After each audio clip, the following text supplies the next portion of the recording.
Terpantas, terkini dan sahih. Bila-bila masa, di mana jua. Berita di jari. Subscribe YouTube Bulletin TV3.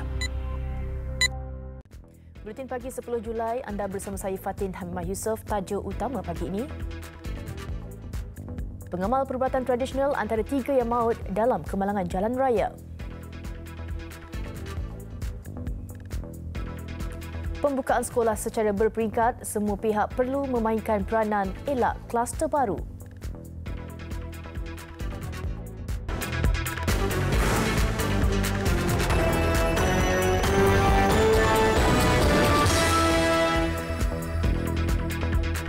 Assalamualaikum dan salam sejahtera. Seorang pengamal perubatan tradisional antara 3 yang maut dalam kemalangan jalan raya membabitkan sebuah lori dan sebuah kereta. Kejadian berlaku di kilometer 42 Jalan Kuala Jeneris, Sungai Gawi Aring, Hulu Terengganu jam 8 malam tadi. Kemalangan berlaku apabila kereta yang dipandu mangsa Nur Iskandar Muzaffar 33 tahun dilaporkan melanggar lopak air sebelum terbabas merempuh lori sarat membawa biji besi dari arah bertentangan. Mangsa dilaporkan meninggal dunia di tempat kejadian bersama 2 lagi penumpang dikenali sebagai Wan Ahmad Adam Mursyidi, Wan Rosli dan Zulkarnain Bunyami, 18 tahun.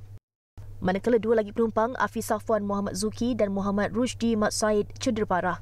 Pemandu lori tidak mengalami kecederaan. Mayat mangsa dihantar ke unit forensik Hospital Hulu Terengganu untuk bedah siasat.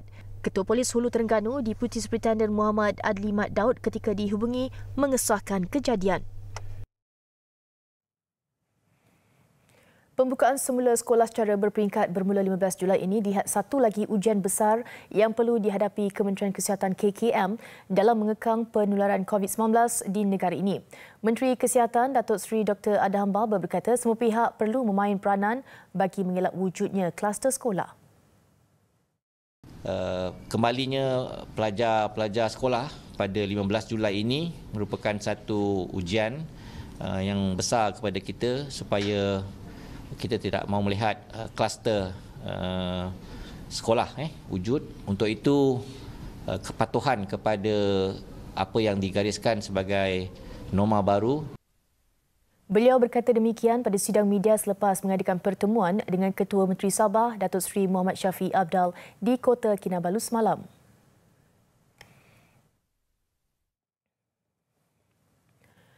Penularan COVID-19 melalui udara dan bukannya melalui titisan cecair masih lagi menjadi perdebatan walaupun sekumpulan saintis antarabangsa memberi amaran prosedur operasi standard SOP perlu dikaji semula berikutan penemuan cara jangkitan berkenaan.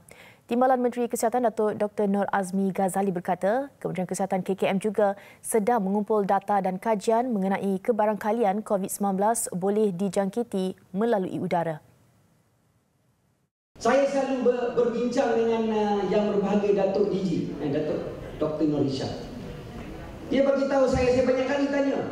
Saya kata, Datuk, what do you think of this 300 scientists saying that the COVID is not droplets but it is airborne. Airborne, cara tersebarnya itu. But actually we are learning new things every day. Beliau berkata demikian pada majlis Malam Ramah Mesra Media yang dihadiri kira-kira 120 pengamal media malam tadi. Selasa lalu, sekumpulan 239 saintis antarabangsa memberi amaran COVID-19 boleh merebak melalui udara hingga jauh melangkaui jarak 2 meter yang ditetapkan dalam garis panduan penjarakan sosial. Penyelidikan turut menyarankan supaya pendekatan baru diambil termasuk meningkatkan peredaran udara di dalam premis, memasang penapis udara bergrade tinggi dan lampu ultra ungu serta mencegah terlalu ramai orang berada di dalam sesebuah bangunan dan pengangkutan.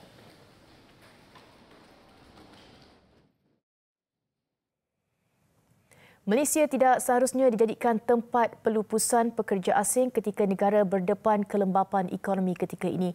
Menteri Sumber Manusia Datuk Seri M. Saravanan berkata pihaknya sedang berbincang dengan Kementerian Dalam Negeri bagi mewujudkan sistem penggajian pekerja asing melalui e-wages bagi memastikan pekerja asing dibayar gaji seperti dijanjikan majikan.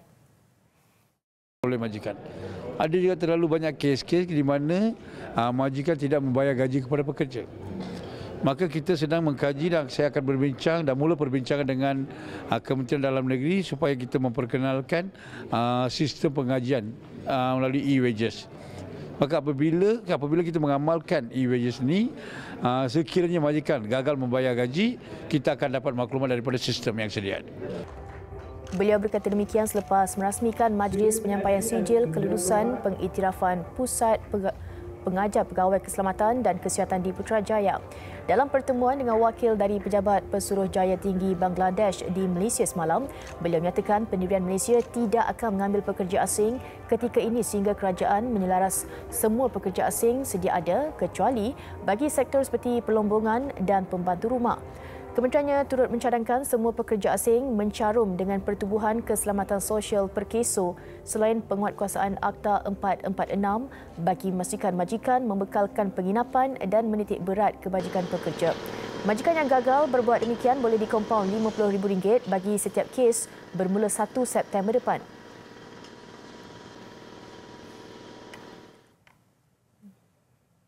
Lembaga Pelabuhan Kelang LPK menyediakan insentif untuk memulihkan semula sektor logistik dan perkapalan yang terjejas ekoran penularan pandemik COVID-19.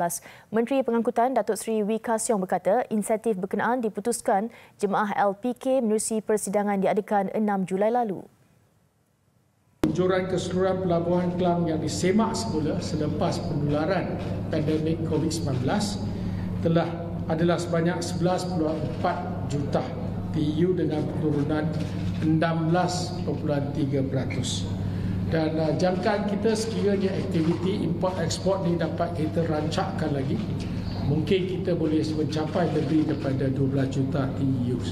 Dan inilah harapan kita supaya tidak sampai 13.6% penurunannya, dan kalau boleh kita akan turunkan tak sampai 10%. Beliau berkata demikian selepas mengadakan lawatan kerja ke Ibu Pejabat Pusat Zon Bebas Pelabuhan Kelang PKFZ di Kelang, Selangor. Katanya operator terminal juga akan memberi insentif komersial kepada syarikat perkapalan import dan ekspor untuk menggalakkan aktiviti perdagangan, membangunkan sistem digitalisasi bersepadu dan meningkatkan kapasiti infrastruktur. Insentif keuangan berjumlah RM3.23 juta turut diberi kepada penyewa tanah, syarikat perkapalan dan operator jeti mulai Mac hingga Disember tahun ini. Manakala insentif penangguhan bayaran sewa pajakan zon bebas Pelabuhan Kelang PKFZ sebanyak 30% bagi tempoh 6 bulan hingga Disember berjumlah RM14 juta. Pada majlis sama, Datuk Seri Wee turut melancarkan sistem pengesanan kontena kawalan jauh yang dibangunkan Westport Malaysia bagi menggantikan kerani kapal yang melakukan pengesahan kontena.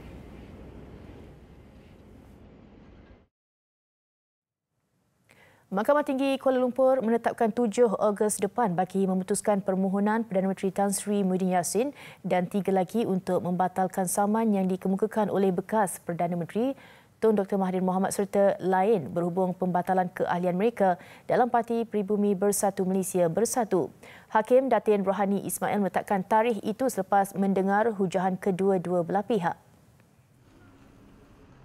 Peguam yang mewakili Tan Sri Muhyiddin, Rosli Dahlan, menghujahkan tiada penamatan keahlian yang dibuat oleh parti ke atas Tun Dr. Mahathir dan defender lain.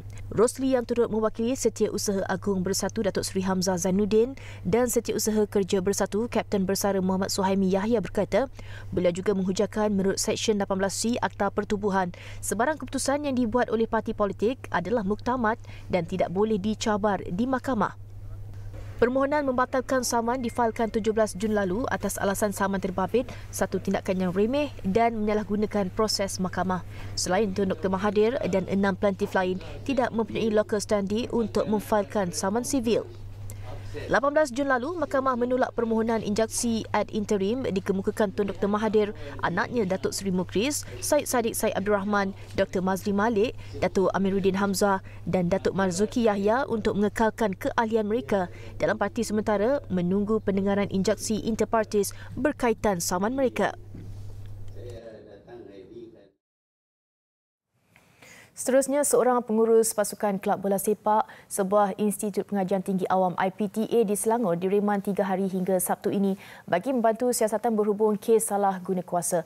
Perintah reman dikeluarkan Magistret Aliana Uthman di Mahkamah Magistret Shah Alam bagi membenarkan permohonan Suruhanjaya Pencegahan Rasuah Malaysia SPRM melakukan siasatan.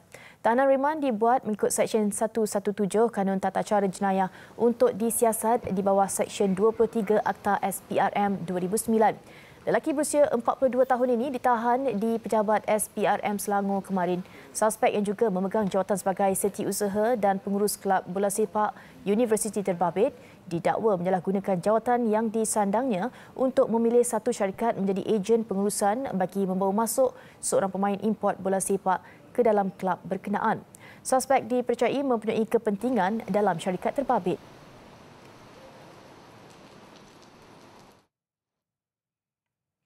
Pensyarah yang juga pengasas kepada sebuah pertubuhan bukan kerajaan NGO ditahan bagi membantu siasatan berhubung dakwaan mencabul doktor pelatih lelaki pada November tahun lalu.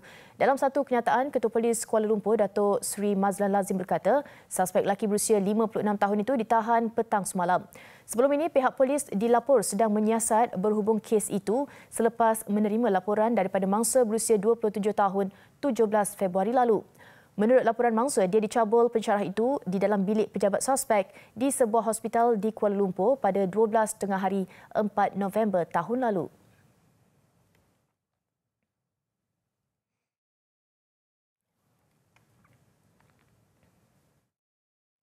Bekas Perdana Menteri Datuk Seri Mohamad Najib Tun Razak dan isterinya Datin Seri Rosmah Mansor dibenar memeriksa barangan yang disita polis di premis milik Obu Holdings dan Berhad yang didakwa mempunyai kaitan dengan skandal One Malaysia Development Berhad (1MDB). Hakim Mahkamah Tinggi Datuk Muhammad Jamil Hussein membenarkan permohonan pihak pendakwaan untuk memeriksa barangan itu selepas 21 Julai ini. Timbalan Pendakwa Raya Fatin Hadni Khairuddin yang mengesahkan perkara itu berkata, kini terserah kepada peguam yang mewakili kedua-dua pihak, polis dan Bank Negara untuk menetapkan tarikh bagi pasangan itu memeriksa barangan berharga berkenaan kecuali barang kemas.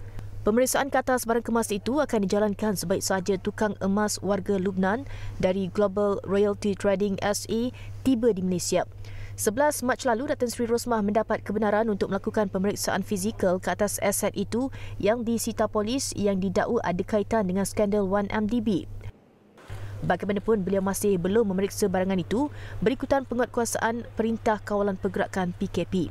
10 Jun lalu, Mahkamah membenarkan permohonan Datuk Seri Najib untuk memeriksa barangan disita polis termasuk jam tangan, beg dan cermin mata hitam selepas mendengar hujahan peguam Tan Sri Muhammad Syafiq Abdullah dan Fatin Hadni.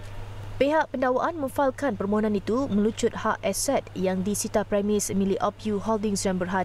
Sitaan itu dibuat di bawah Akta Pencegahan Pengubahan Wang Haram, Pencegahan Pembiayaan Keganasan dan Hasil daripada Aktiviti Haram 2001. Permohonan Ahli Parlimen Pontian Datuk Seri Ahmad Mazlan untuk membatalkan pertuduhan pengubahan wang haram dan memberi pernyataan palsu yang dihadapinya dilihat tidak berasas dan pramatang. Timbalan Pendakwa Raya Muhammad Muzani Faris Muhammad Mukhtar dalam hujahnya di Mahkamah Session Kuala Lumpur berkata, ini kerana permohonan itu dibuat sebelum penyerahan dokumen kes berkenaan kepada pihak pembelaan yang mewakili tertuduh. Muhammad Muzani Faris yang dibantu Timbalan Pendakwa Raya Siti Nur Hafizan Zakaria untuk menegaskan pertuduhan yang dikenakan ke atas tertuduh adalah berasas dan tidak ada cacat celah kerana ia lebih bersifat fakta. Tegasnya, pihak mahkamah perlu menolak permohonan berkenaan dan meneruskan perbicaraan agar saksi pendakwaan yang bakal diketengahkan kelak dapat memberi keterangan. Datuk Seri Ahmad, 54 tahun, selaku pemohon memfailkan permohonan bagi membatal kedua-dua pertuduhan yang dihadapinya pada 11 Februari lalu. Terdahulu, Peguam Ahmad Hamidi Muhammad Noh yang mewakili Ahli Parlimen Pontian itu berhujah tuduhan terhadap anak guamnya adalah cacat dan tidak berasas kerana ia tidak secara jelas menyebut kesalahan itu. Selepas mendengar hujahan kedua-dua pihak, Hakim Azman Ahmad menetapkan 24 Julai untuk keputusan. Datuk Seri Ahmad didakwa melibatkan diri dalam pengubahan wang haram dengan cara tidak melaporkan pendapatan sebenar berjumlah RM2 juta yang diterima daripada bekas Perdana Menteri Datuk Seri Mohamad Najib Tun Razak kepada Lembaga Hasil Dalam Negeri LHDN dalam borang nyata cukai pendapatan bagi tahun tafsiran 2013 yang bertentangan dengan Seksyen 113-1-A Akta Cukai Pendapatan 1967. Bekas Timbalan Menteri Keuangan itu didakwa menerima wang itu daripada Datuk Seri Najib. Ia dipercayai sebagai hasil daripada aktiviti yang menyalahi undang-undang melalui cek M Islamic Bank Berhad bertarikh 27 November 2013 dan cek itu telah ditunaikan sendiri oleh Datuk Seri Ahmad pada hari yang sama.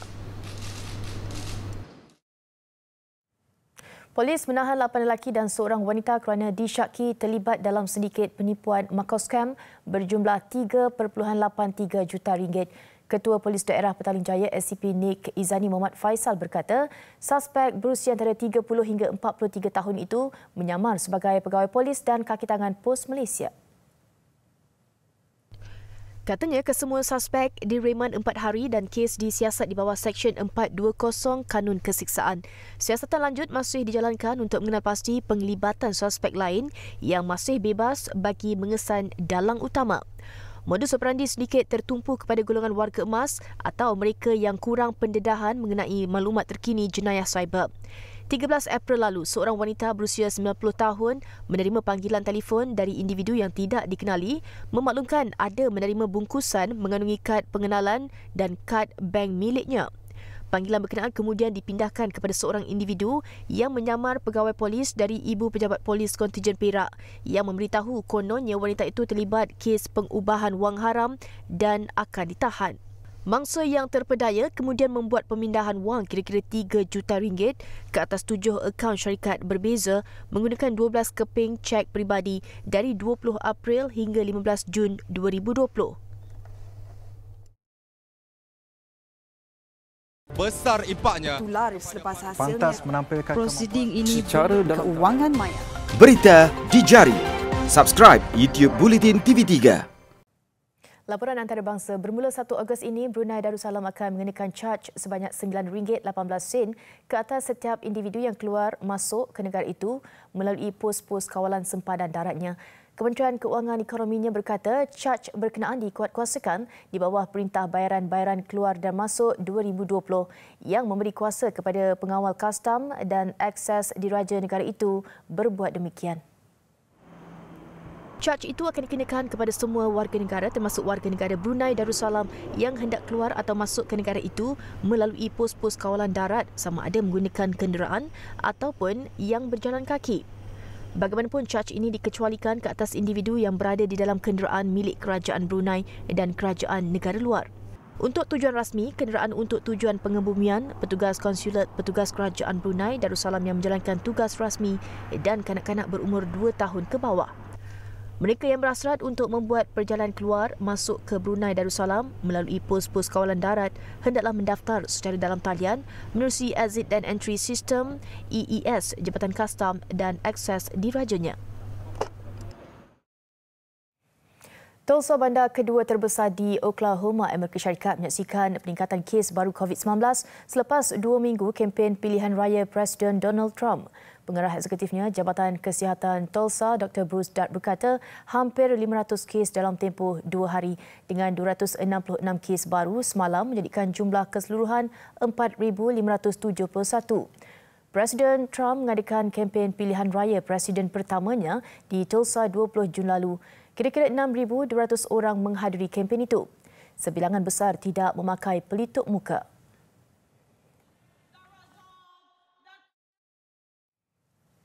China merancang menggarap kerjasama antarabangsa bagi menyertai projek penyelidikan berkaitan ubat-ubatan, vaksin serta perubatan tradisional China TCM untuk memerangi COVID-19.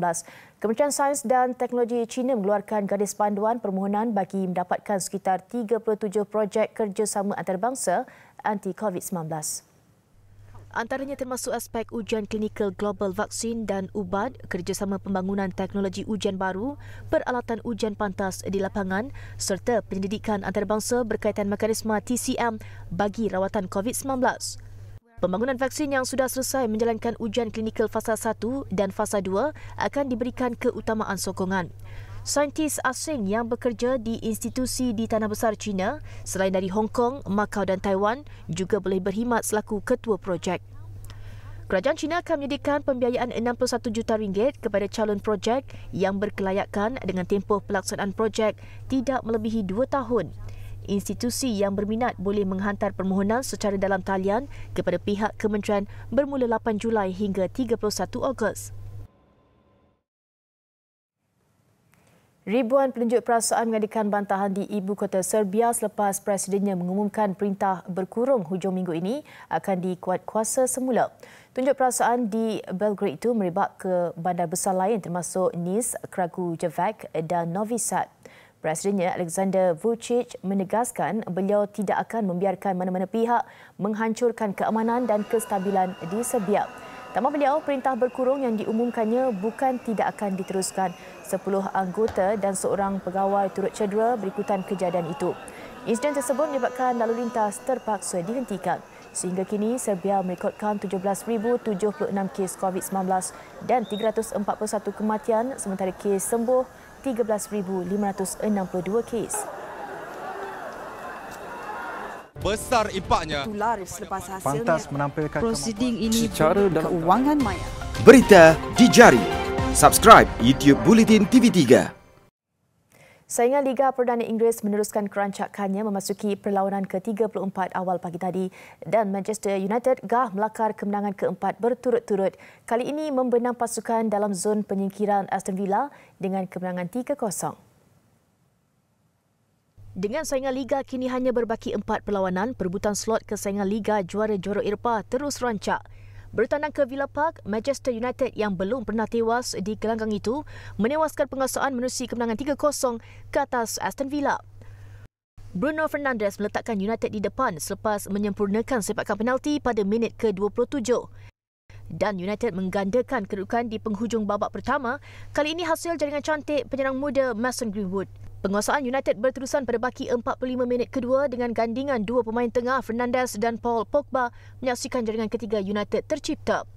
Bermula dengan sepakan penjuru Fernandes, mudah buat Pogba dijadikan kedudukan 3-0 pada minit ke-58 permainan.